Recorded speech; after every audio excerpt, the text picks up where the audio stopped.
Friends, today's lesson is UIView.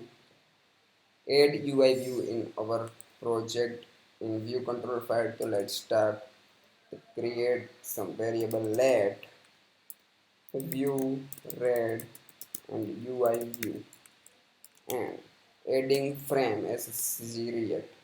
But hide this and open the block. So print out 0 x coordinate, 0 y coordinate, width is 100, height is 100. In view red color, background color is UI color dot red. And this main view property is a view controller, is view is the default, is add view, all view is add is sub view, and main view is a view, is default property of our view controller file.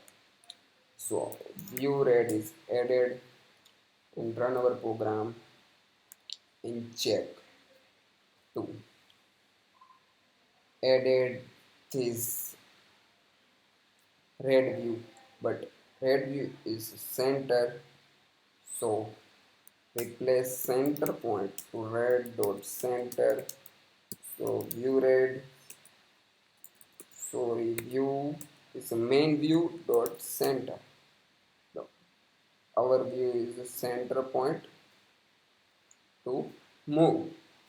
This is hello, but hello is already some edit over storyboard, so deleted, so not seeing our simulator. So red view is added in our first created project.